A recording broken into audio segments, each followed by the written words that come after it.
Hello, everyone. Thank you for joining us. I've got Tabish Khan with me again today and the lovely Eden O Shoro.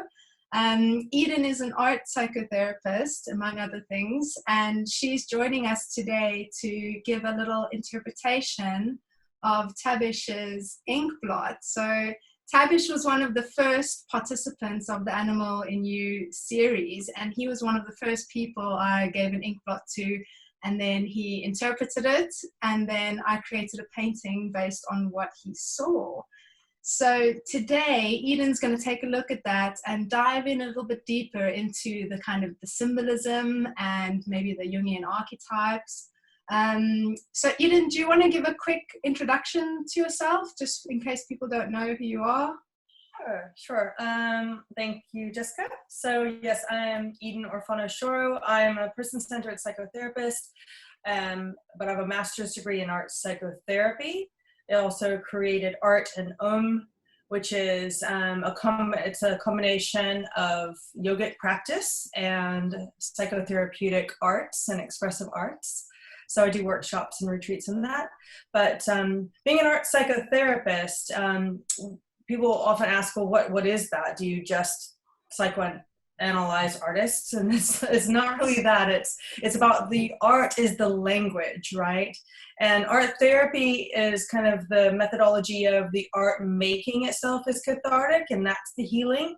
And with art psychotherapy, it goes a little bit deeper, where we interpret what is happening for the client while they're making. So it's not really about the product that they're making, but the process of which they're making it and what arises in that making of their own artwork. And then we together kind of unpack that a little bit. So I don't necessarily just draw everything from what I witness in the art itself, because everyone has their own lived experience. So it's really about what emerges in the client whilst they are making their artwork, or what they see in their own artwork. It's not really about me to tell them, oh, this means this. It's really about what kind of experience they're having with the piece. Yeah, so that's it. Excellent. Okay, fabulous. Tabish, I don't know, do you want to give a quick introduction to yourself in case people don't know who you are? Yeah, so I'm Tabish Khan. I'm an art critic, so I'm the visual arts editor for a website called Londonist. I also write for another one called FAD. I visit hundreds of exhibitions a year in London, and I'm a trustee of a artist cooperative called ArtCan, who are supporting artists to promote and sell their work. So that's me. Excellent. And you're a colourful shirt enthusiast as well. Yeah. I feel like the bar is always that now that I'm known for this, I have to keep it up. Yeah. You couldn't have chosen a more perfect shirt for today. Did you have that in your collection already, or were you inspired by? No, I had this in my collection already, but I thought it'd be particularly suitable for this call. Perfect. Yes. Cool. Yeah. Okay, well, should we start by showing Tabish's inkblot? So I'm going to share my screen, and then maybe he can tell us a little bit about what he saw. So can you guys see my screen? Yes. Okay, excellent. So this was the original inkblot that I made. And this is the one that I sent to Tabish. So Tabish, do you remember what you saw in it? Do you want to give us a little? Yeah, so a few things that I saw was, whenever I look at inkblots, I always see skulls. And I said that might be related to the fact that I graduated as a biomedical scientist. So I specialize in human anatomy, and I spent a lot of time dissecting dead bodies. So obviously anatomical references will naturally be embedded somewhere, I assume, in my subconscious. So I saw that, and then in the bottom half I saw a skull that I thought was like maybe an ox or a cow skull or a horse skull, and then the top I saw was an infant skull, the top, with the two black lines being the eyes, and then the infant skull, quote, had the two holes in the top, which I thought reminded me of something that I think is called trepanning, which is the process of drilling into someone's skull to relieve pressure when there's like a bleed on the brain. And in ancient times, it was it was a method for getting rid of evil spirits, which I assume would have been mental illness back then, from the brain. And then right at the top, I saw a little moustache. And I think that's everything that I remember seeing in that, Jess, unless there's something I've missed.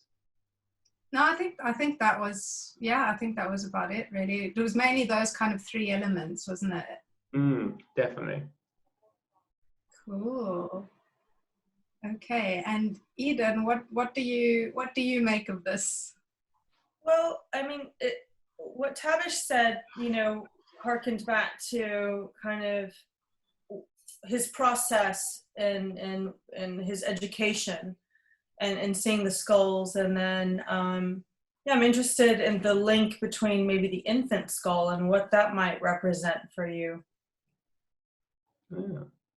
Yeah, I'm not sure actually. I just thought, because it looked quite a small skull, because I'm just looking at the top middle third for those watching. That's the bit I'm thinking of as and because it looked quite small. And I think the shape of an infant skull, I remember from my studies, is slightly different from an adult skull, and that's why it looked a bit more like an infant skull. So I don't know if it was particularly relevant to something to do with my infancy, or more to do with what I remember from the anatomy textbooks. And I mean, you mentioned eyes a few times, and I'm just wondering what eyes represent for you, or what kind of eyes have to do with, or yourself personally, what about your eyes? I don't know if they do anything particularly for me. Obviously, being short-sighted, eyes have been a part of being short-sighted since I was 6 or 7. Okay. Obviously, focus on my eyes, but I think I'm one of those people who sees eyes in everything. So, you know, when you look at a car and you look at the grille and the headlights, I always think of that as a car's face. Yeah. And I always look at, like, when I'm looking at cars, I'm like, always got a happy face or a sad face, or yeah, for me, those are always eyes, the headlights. And I think most objects I do see eyes in. So I don't know where that comes from, but I do naturally see it in most inanimate objects. Interesting. Maybe you can explore that a little bit more. What eyes mean, you know, could be your own eyes, and the fact that you said you've had challenges with your eyes since you were young. Or maybe that you use your eyes, you know, obviously in your career, you know, as an art critic, you know, so eyes are quite important to you. So maybe you can unpack that a little bit, maybe, you know? Yeah, I don't know. Yes, maybe. I mean, I've always, you know, I think it's an ancient, is it a proverb or a saying? I don't know where it comes from, but the whole concept of the eyes are the gateway to the soul, right? And this whole idea of, you know, making eye contact. And one of the things I do a lot is I do, for my art critic career and my corporate career, I do quite a bit of public speaking. And one of the things that I teach you about public speaking is make eye contact with people. That's very important. And it's also about how your eyes look. I remember I once did a course on public speaking, and it was really interesting because it was an actor who trained us. So obviously he was teaching us how to do certain things that actors are trained to do, but the average person cannot. And one of the things he always said was that, I'm going to ask you a question, and now you respond. So he asked me a question, I responded. And he said, your response was perfect, but did you notice something about your eyes? And I'm like, no. And he's like, when I'm asking you a question, your eyes naturally narrow. And I was like, yeah, because I'm concentrating on you know, what you're asking. And he's like, yes, but you have to be careful that concentration also looks like worry or anxiety. So he said, and I've not mastered this, so I can't prove it on this call, was he said, what you should try and do is don't smile, because smile makes you look arrogant. It looks like you're smirking. He's like, what you should do is only smile with your eyes, but not your mouth. And he's like, and if you try it, it won't work, because the reaction is they both smile together. You know, the mouth and the eyes work together. And he's like, it's just muscle memory. You've got to keep trying it over and over so he can do it. I mean, like, he could just turn it on and his eyes would sparkle. But he was saying that you just do it by just practicing. Every time you're waiting at a bus stop or waiting in line or at home, just practice in front of a mirror. Unfortunately, I never kept that up, so I don't have that skill. But it was interesting, an interesting segue there. Interesting, yeah, definitely. So yeah, maybe explore that a little bit more, or draw your own eyes and see what comes out of that, whether figuratively or symbolically or energetically, and see what happens. Yeah, and yeah, interesting. You kind of mentioned both worlds. You said kind of like the eyes, you know, the link to the soul, and you kind of mentioned other worlds. How do you feel about kind of mythology and magic and otherworldly kind of things, and that kind of realm? What kind of, does that resonate with you at all, or where do you feel in that arena? I suppose, I suppose there's that twofold. I mean, I think this common theme amongst my life is that everything has kind of got two sides to everything. So I suppose growing up in a Muslim family, and that still being my faith today, obviously you are aware of an afterlife, and therefore, you know, you grow up believing it, and to some degree, even if I'm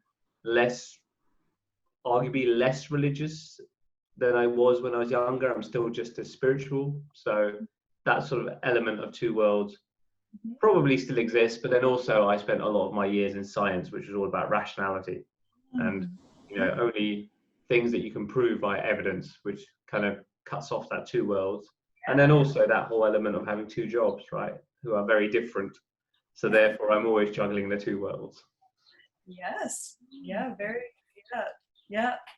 You could explore that a little bit more. And interestingly enough, I don't know if Jessica told you, and I have a little bit of interest, and I dabble a little bit in like animal totems and spirit animals and animal muses and shamanism and this, and you know, as well as the Jungian side, which he talked about individuation, and that's about spirituality, and he was interested in animal totems and other things too. But what's interesting is also the animals that you saw also have a lot of duality, because you said a horse or an ox, right, or something. Yes. Skull.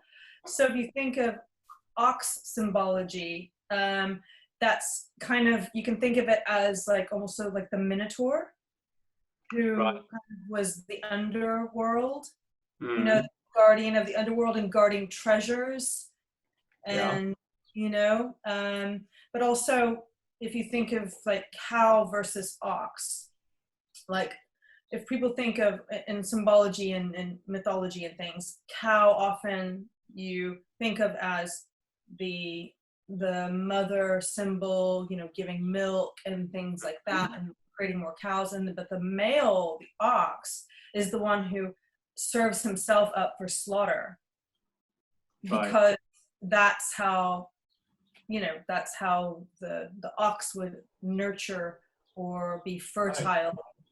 So maybe, I don't know, you could explore that. Could be interesting. But yeah. So no, that kind of came up. That resonates with you at all? Yeah, well, no, I was thinking that both, because I didn't know if this meant anything to me, but that whole kind of, both animals that I saw are animals that are domesticated as well. Rather wild animals, but I didn't know whether that meant anything to me in particular.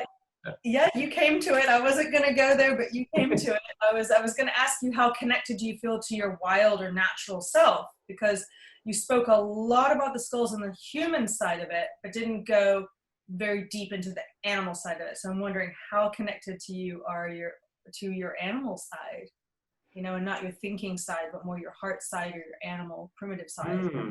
Yeah, I hadn't thought of it that way, because when I thought domesticated, I actually naturally thought of lockdown, because normally, as Jessica knows, and some people who are watching this may know, I visit hundreds of exhibitions a year.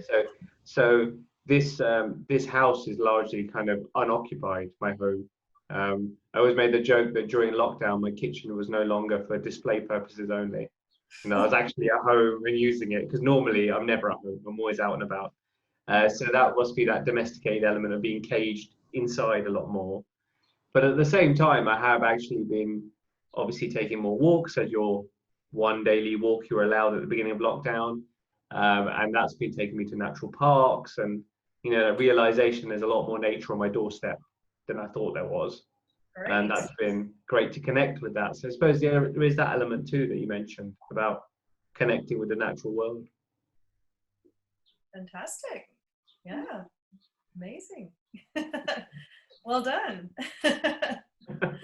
Oh, interesting. Yeah. It's amazing how you can go so deep into things, right? There's always like layers of meaning. Mm. Yeah. So you're gonna show the final version now, are you, Jess? Yeah.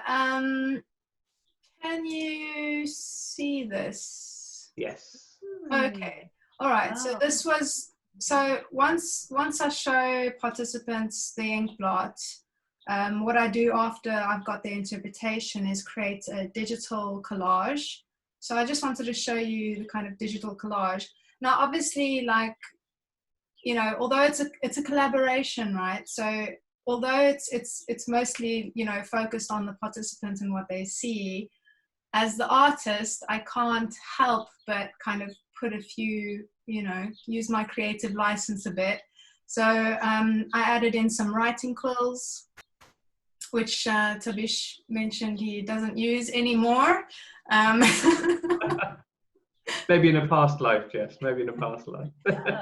And then I've added some kind of florals there because I know he loves florals just from the shirts that he wears.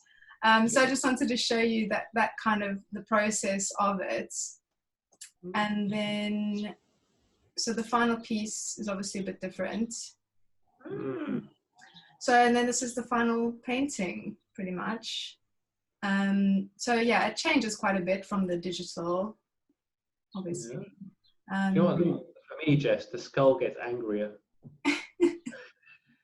Yeah, that might have just been my mood. Oh, it's those frowny eyes. Well, the skull got sadder, and the human skull got sadder, and the skull got madder. So that's the painting. Yeah, and then have you also got the collage with me on it as well? Or, I do. Yeah. That one is here. Oh, cool. Yeah. And that's when you can see I've got a floral shirt on in that one. Yeah, I made it black and white because it was kind of fighting. The colors were fighting. It was so bright. But I've got the color one as well. Excellent. That's fabulous. Oh, I really love it also.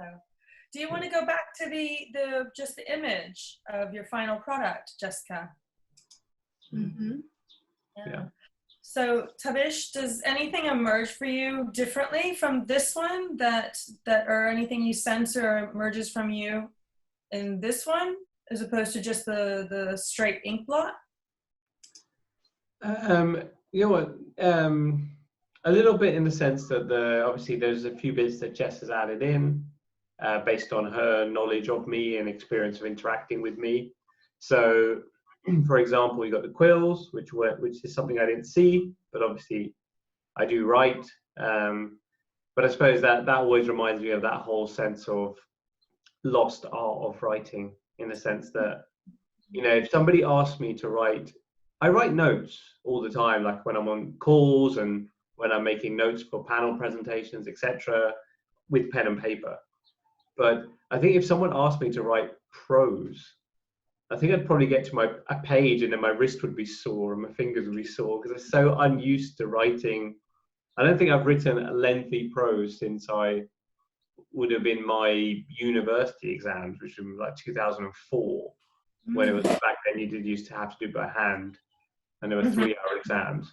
So since then, I don't think I've written anything lengthy by hand. It makes me wonder whether that's like a skill that's kind of lost now because it's all with clackety on the keyboards. Yeah. I mean, again, that's that embodied part of you. That's engaging your body, not just your mind, you know? So maybe that's saying something to you, that you should engage your body a bit more, or maybe, or that hidden arts or the act of creating, you know, with your hands as opposed to with your head. Yeah. Maybe. Yeah. And then obviously the floral shirts. I've never understood.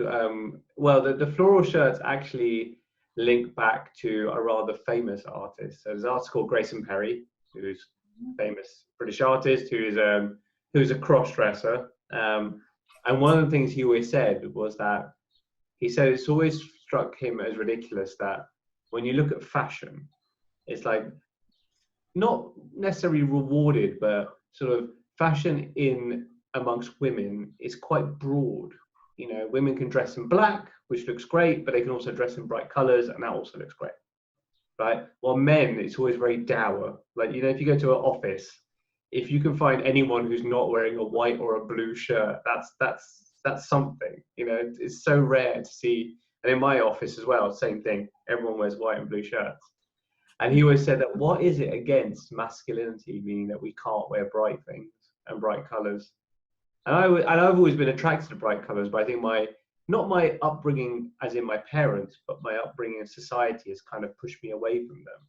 Because it's this thing that, you know, if you're a man and on top of that you're British, you know, it's very reserved, and therefore, you know, a pink shirt is pushing the boat out, you know. So when I realized that actually I don't really mind, I've always been attracted to bright things, and I've kind of had to tone that down. I realized, why am I toning it down? So I've been like amping it up again. Not quite cross-dressing, but I am like wearing more colorful shirts and colorful trainers and trousers and all sorts, and that's got more and more colorful. So Jess probably hasn't known me long enough to see my transformation, but if you know me about 5-6 years ago, you'd have seen that I was a lot more conservative in what I wore, and it's gone the other way now. I'm so glad. Yeah, I think it brightens people's day as well when they see you. I think, you know, people always comment about it, so I think it's great. Yeah. I agree. Sorry, go on. Oh, sorry, go ahead. No, you first. No, I said I do feel for my male counterparts, and yes, it is a repressive moment. You know, if you think back though to, like, you know, David Bowie and Led Zeppelin and you know, they were all like flashing, and people were wearing a little bit more color in the 70s and the 80s, and so yes, this moment, I think, and it is unfair. So I really like when people. Yeah. And I suppose the other thing that drew me back to that is kind of the cultural thing. Because if you think about that, about wearing muted colors, that's very much a Western fashion taste.